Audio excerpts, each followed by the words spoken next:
Welcome to the Rally Vodcast. The purpose of the Rally Vodcast is to help marketing leaders get results and be successful. And so today I'm excited to have Alex Desnoyers from HubSpot. How did I do? You nailed it. All right. Alex joining us from HubSpot, and he's been at HubSpot for over 4 years. He's got a background actually in client services in the agency world, which is awesome. Our topic for today is for companies that are considering buying HubSpot or upgrading to additional hubs. And so Alex and I are going to give you just a quick overview of the HubSpot platform so that you can decide if it's right for you. If you're a seasoned user and you're a veteran in HubSpot, this probably isn't the right session for you. But if you're just in that beginning mode and you're looking through and trying to understand, like, what is this tool and how can it help my business?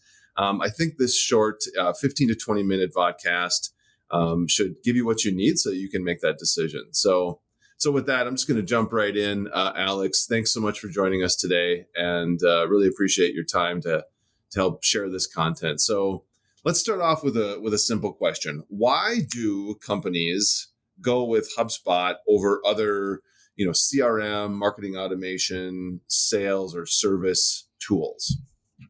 Yeah, it's a great question, especially given that there are just so many choices, right? And I think, every year we all see that MarTech infographic where there's just this explosion of options in the marketplace. But whenever I talk to customers that did choose HubSpot, it kind of comes back to a couple specific things. And, it's directly derived from the pain points of, making a bad choice when you as a business are making a choice about your marketing, your sales, your CRM software. Oftentimes what happens is you wind up, if you don't choose a product like HubSpot that enables this, you wind up with your team siloed, you wind up with low user adoption. And especially as like a budget holder or a business owner, there's nothing more painful than making a decision, investing in something, and then your people not using it. So when I think about customers that are most successful and why they've picked HubSpot, it's because there's a consistent UI. There's this unified code base. So regardless of your job function, wherever you spend most of your time in the platform, it's going to be pretty familiar. It's going to be pretty easy to adopt so that your reps aren't spending a lot of time trying to figure out where the heck they need to go and what they need to do. I think the time to value, if I were to kind of distill it down into one phrase, is usually pretty quick with HubSpot. So, it really helps teams go to market faster. It helps teams expand their capabilities faster, and just, kind of creates a cohesive, reduced friction environment for businesses to excel. Yeah. Well, thanks. So in preparation for our talk today, we put together just a few talking points, and our team, I shared it out with our team at Vi, and that was some of the comments back was like, well, one of the biggest benefits of HubSpot is aligning different teams and the speed of that, the speed of adoption, and the ease of use. And so those are all nice sounding words and maybe a little bit buzz termy, like, sure, that all sounds great. But honestly, our experience has been, if we're talking about, other tools, Salesforce, other things like that, if you're looking for, sort of that clean, easy to use, there's not a huge, 3, 6, 9, 2 year, hundreds of thousands of dollars, really difficult. The user experience is really easy to use. I feel like, generally people can get in and start getting value the first time they log in without having to go through like 5 certification courses to like really understand like where to go and what to do. It's intuitive. It's easy. It's easy to understand how to add a contact. It's easy to understand how to put a new deal on the pipeline. It's easy to see just by logging in and looking at the tool, like what to do next. That orange button in the right corner, it's there on every screen to create a new, you name it, and move forward. So with that, let's do a quick fire just through each hub, because HubSpot has certainly evolved over the years to be, a much more of a platform tool that can help multiple departments in a company as you're growing. So just a quick 30 seconds on each one. So, and this is Alex's perspective, not some like scripted ad. I want to hear what you have to say, Alex, about like the top benefits of each hub. So Like, what comes to mind and why would you use it if you're looking at it? So first is the HubSpot Marketing Hub. How Yeah. would you describe it? Well, a good place to start. I mean, it's where HubSpot started, right? Back in the day before we were a platform, it was a basic marketing tool. And, I think for me, the marketing hub, it comes down to, classic inbound stuff, right? And that's about creating actually valuable content. And whether that's in the form of marketing emails that you're sending out to nurture your database, or in content that you're hosting on website pages and landing pages so that folks can find the valuable information they need on your website, really upping your game with SEO and stitching all of these marketing activities together with a campaign strategy. It's a centralized hub to organize all of the different bits and pieces that go into a cohesive content strategy. So even for small businesses that are just kind of dipping their toes, maybe you just have a basic newsletter that you need to get out every month. If your needs are small, we can start small, but it also expands and allows you to scale up into pretty complex things and get into stuff like A/B testing and really leverage the power of HubSpot as well. So it kind of fits all of that under one roof. Yep. Okay. So email marketing, social media, posting, and management of the social calendars. And all that has a contact database. So you can have all of your contacts and start marketing and communicating with them. The automation and workflows, somebody downloads something on your website, you can set up the automated responses to go out and nurture them through a sales cycle. And then, I would just say like the blogging tool. So if you're hosting your blog through the Marketing Hub, that's another great tool. So it becomes the sort of the cockpit for all marketing as you're driving that forward. All right. So sales and CRM. What's the number one reasons people buy that, or how would you describe that quickly? Yeah, and I think it's a relatively recent thing that we kind of instinctually think of them as the sales and the CRM. The nice thing, as you mentioned, is that even with the Marketing Hub, that contacts database is underlying all of this, but the sales is the natural extension of that, in my opinion. When I think of the sales hub, I think of sales acceleration, right? I think of efficiency. You want your reps to be able to using their time wisely to get into the pipeline, to work the hottest leads fastest, and really there are a number of ways to do that. So it's about organizing your priorities, and whether that's leveraging tasks to make sure that you're holding yourself accountable, myself included, but also our own version of automation on the sales side of things. So using the sequences tool to keep those touch points on track without losing that conversation in the inbox, trying to remember, wow, when was the last time I talked to Dan? Did we book a follow-up meeting? Not letting things fall through the cracks. So I think it's that enablement piece and that efficiency piece to really help accelerate your sales process to, strike while the iron is hot and not let anything slip Yep. through the cracks. There's not a lot of clarity yet in a lot of these, in a lot of businesses, on just their total pipeline. So for me, the HubSpot sales tool is like, within 1 week of getting those sales tools, you can easily set up a pipeline. You can start to enter in the deals that you have at each stage in your sales cycle. And it makes it super easy for a sales rep to benefit from that in their own selling. Okay.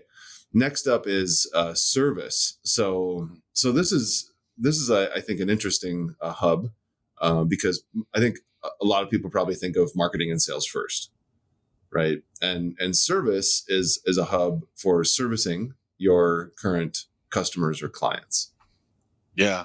Yeah. It's funny. I think I've often had conversations with people where, yeah, obviously marketing and sales naturally come to mind first. They're a natural pairing, but you know the job isn't done once they become a customer, and I think that's kind of the biggest thing here. So the service hub is about how you can provide exceptional ongoing service to those customers. In a lot of cases, depending on your business model, retention of existing customers is a lot better than spending a lot of energy and calories and trying to acquire a new business in some cases.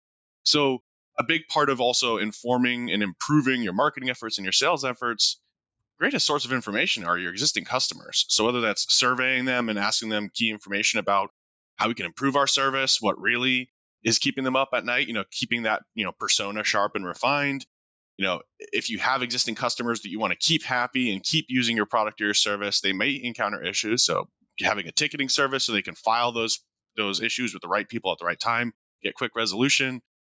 And similar to all the benefits to a tool like blogging, with the knowledge base, you have the ability to not only get a little bit of an extra SEO juice from it too, but it provides that sort of self-help base first to try to cut some of those issues off of the past. I think the consumer's changed a lot in the last several years, and not everyone wants to get on the phone. Not everyone wants to figure out if I have to submit a ticket. If they can find the answer on their own and solve their own problems, they're going to be a lot happier. And so those are really just like the main three things. But I think a big part of it for me too, in my own professional career, was just like a mind shift, right? Making sure that we realize that like the customer isn't the output of our efforts. It's kind of just the beginning of the process, right? There's a lot more that happens after that. Yeah. So the service tools help you communicate with your current customers better. All right, we have two left. CMS. So this would be hosting your website and using HubSpot as your content management system, as opposed to WordPress or some other tool out there. So, and this one's, this has been a hot topic through the years. Just honestly, because the fee that you pay HubSpot for the CMS, which I would direct people, by the way, to HubSpot.com/pricing. It is one of the best pricing tools I have ever found. I use it constantly. You can check out bundles. You can look at, context tiers and pricing. But the CMS has been something that in my opinion, isn't right for every single business. I think there's a use case where it absolutely is. And so what are some of the reasons that people buy the HubSpot CMS? Yeah, it's a great question. So I think before CMS was its own hub, we did have a version of it that was sort of an add-on product. And I think it's emblematic that we decided to create its own hub because it really deserved its full attention as a core part of our platform, because your website is a core part of your business, right? So when I think about like why someone would want to go with HubSpot CMS over one of the other ones that are out there, there are always pros and cons in these decisions, but the pros for HubSpot is that we're going to take care of a lot of the nitty gritty for you so you can focus on what you do best. What I mean by that is, there are a lot of really great open source CMS platforms out there that allow you, if you have some coding capability and the time and attention that is needed to make sure that you have the right DNS set up and you have security in place and you have all the greatest add-ons put together so that the functionality does what you want it to. But honestly, that takes a lot of time and effort and needs to be updated by someone who knows what they're doing. So HubSpot CMS has baked into it, hosting is already taken care of, security is automatically built in, and it's fully supported like all of our other hubs. So if you ever had a question, you can reach out to our support team and get some help with that. But I think the biggest thing too is that we've built it so that it can work for people that are no code or low code, like a junior marketer who just needs to build a landing page to promote the ebook that they just built. But if you do have those coding skills, we do also allow you to do that. So whether it's a drag and drop experience or fully built from the ground up, templated experience, we kind of allow you to do it however you like it to. Well, and there is a starter for $25 a month to get started with the CMS. And then you have like the professional, which is about $400 a month as of May 2022 here. And you also have an enterprise level, which I think is probably closer to like 1,200, right? Yep. And so, so from a security standpoint, hosting, and then I would also say that the integrations and plugins is a huge piece of it. So for me, when we are talking with a new client, a current client, prospective client, is it's very black and white. It's always very obvious to us if HubSpot is the right piece or not, and it really just depends on what they're trying to do. The last one is ops, and this is newer. This is super exciting, and also probably the toughest one to understand. Because in my opinion, the operations hub for HubSpot is sort of like what you make of it, right? Like it is a tool that you as the user can sort of manipulate or set up best for you. So what's your elevator elevator speech on the HubSpot operations hub? Yeah, I think for me, it really boils down to if you care about data quality and data integrity, then the Operations Hub is going to be important to you. And I think you're right. I think it's a little harder for people to wrap their arms around compared to some of the other hubs because, I mean, at least frankly, with some of the customers I've talked to in the last couple of years, it's only relatively recently that people have really taken seriously or been talking a lot about rev ops or just operations in general. And so I think it has traditionally kind of gotten a back seat, but it's incredibly important. So in practical terms, if you lean into the operations hub, you're thinking about ways to format and keep standardized the really critical business data that you're already storing in the CRM, and leaning into automation to help you do that in real time behind the curtain. So again, your frontline folks can focus on what they do best, but have confidence that the data that they're dealing with and relying on is accurate and reliable. And a big part of it too is that obviously HubSpot is multiple hubs at this point in time, and it is a platform, and there are plenty of people that run a lot or most of their business on HubSpot. But not every business is only HubSpot, right? So there are other systems and apps that are critical to their business functions that HubSpot needs to be able to integrate with, to play nicely with. And Operations Hub really helps you do that in a pretty straightforward way, depending on what it is. So whether it's using our data sync app to just make sure that you have a bi-directional sync with your key systems, or again, if you have that code capability within your team, or you're lucky enough to work with a HubSpot partner that can provide those type of development resources, using our programmable automation to honestly cook up just about anything you can imagine. I think the list of use cases I've seen grow in the last several months since we went live with it is pretty astounding. There's kind of no Yep. limit to what you can do in terms of integrating your systems. Yeah, and this is, I mean, I remember being in a like sort of a perspective about the ops hub where it was kind of like, I don't really understand. I don't get that. You came on, you did sort of a operations hub 101 with our team at Vi.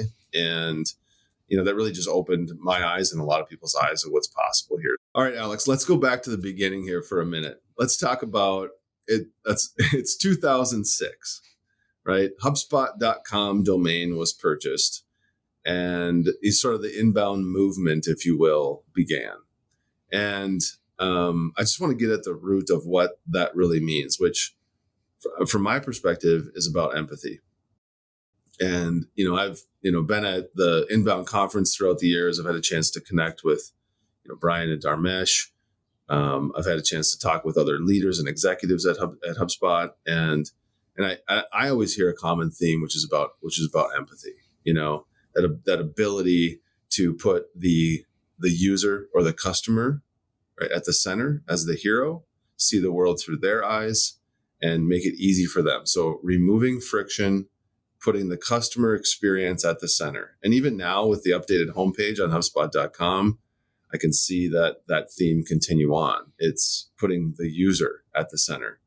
And the marketing and the images behind HubSpot have always been that the customer's in the middle, and all the tools are around making their experience better instead of pointing the camera at yourself as a company. And I think that's why Vi was so attracted to HubSpot. In 2012 was when we became a partner, late 2012, and so was because that's what our brand is about. Our brand and our culture and our company is very much empathy based. So I want to talk about that a little bit of like, how do you see that playing out today? Now that HubSpot is a much, much larger company, and throughout the other tools. Yeah, I mean, I think one of the, like any business, we have our own share of internal phrases and isms that we use. And the one that comes up the most for me, I think, in any sort of decision that needs to be made or consideration about where we want to go, whether it's with the product or with how we serve our customers, how we market and sell, it's solve for the customer. And you're right. I mean, I think, at the time when inbound was sort of catching ground, it was this fundamental shift in that approach where it was almost like, think of the traditional outbound approaches where your companies are just kind of broadcasting to anyone with two ears. Like, here's our message. Here's why we're special. Here's why you should buy from us. And so it was like, you should be so lucky as to be able to work with us. Now, inbound is more so like, all right, we really need to understand why we can help you and what it is that keeps you up at night, what it really is that's causing friction in your life. And so keeping the customer at the center of everything has really kind of been the fundamental philosophy. So I think it's interesting because HubSpot has obviously scaled a lot. As you mentioned, back in 2006, we were just a very basic little marketing app, and we've gone through, an evolution towards, more diversified products. Are we a platform? An ecosystem has developed, and so I think a big part of that is just, regardless of where we go and how the ecosystem evolves around us, with solutions partners like Vi and all these other great integrators that are looking to take part in the HubSpot ecosystem, HubSpot cares a lot about keeping that core philosophy at the center of everything we do. So, we expect a lot of ourselves, and, we expect a lot of the people we partner with. And a big part of that is just always keeping that empathetic angle. I think the customer code that Dharmesh wrote and is published and it's got a lot of views over time. It's true. We do walk that walk, and we talk a lot about having heart and empathy and solving for the customer. But it's not just talking the talk, right? I think even in the conversations I have with people on the product side of the business, when we're designing new features and trying to keep that UI intuitive and easy to use, we put a lot of thought into the actual user experience. How do we actually make this valuable for them? Even when I talk to my folks that work on the sales side of the business, it's this philosophy of seek to help rather than to sell. If you really genuinely can provide help to someone, then they're probably going to want to buy what you're selling. And they kind of logically come one after the other. So I think empathy, really, it does always boil back down to that, the ability to, walk a mile in someone else's shoes and really consider where they are, and not to be so vain as to presume that like what we're doing is special and that everyone should care. Yep. Well, when a new client says, "Hey, we need to get our brand out there. We need to get this messaging out. We need people to understand what we're all about and what we do," we're always trying to make that curve is to say like, well, that's a result of you gaining a deep understanding of the needs and the pain points and the emotions and the life that your audience, whether that's a prospective employee or a customer, is living. Cool. Well, hey, the funnel, man, that was everything. I mean, speaking about empathy, I remember creating so many graphics and different content and going to talks about this. And of course, Brian Halligan's, talks about the funnel in the beginning were just so fantastic, and we loved it. But now we've evolved to the flywheel. So let's talk about the flywheel for a minute, and how like mid-size enterprise, companies can really use that. What would you call it? Framework. Yeah. In the CRM suite. And so, trying to speak in a way that's helpful here for people listening to this, and not turning into like a HubSpot ad or anything, but like, the CRM suite is something that essentially you buy almost all the hubs together in one spot. There's heavy discounts on that, and use it to get your entire flywheel going. So Alex, what is the flywheel, and why should a mid-size or larger company care about it?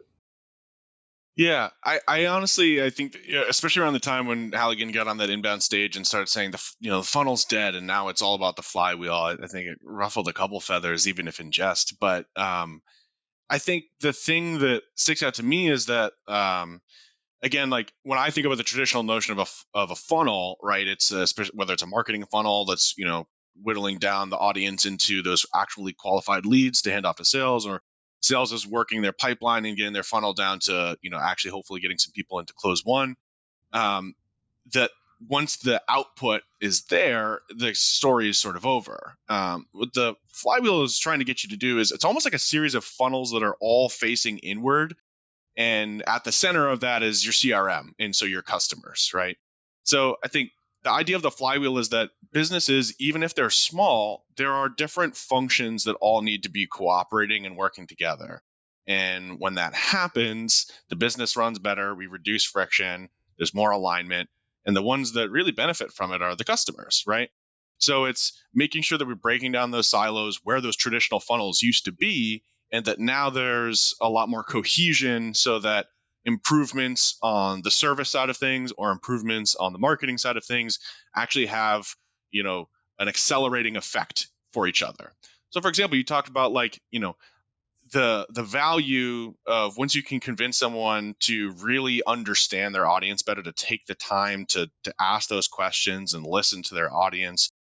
That's an incredible source of marketing materials. It's an incredible source of insight for your sales team. And so the improvement for each one of these silos, the traditional silos, actually stand to accelerate each other. So, we're really looking for ways to get operational alignment, right? So that operations hub piece is trying to string everything along, break down those silos, keep the data consistent and clean so that, the inputs from the marketing team are visible to the sales team, et cetera.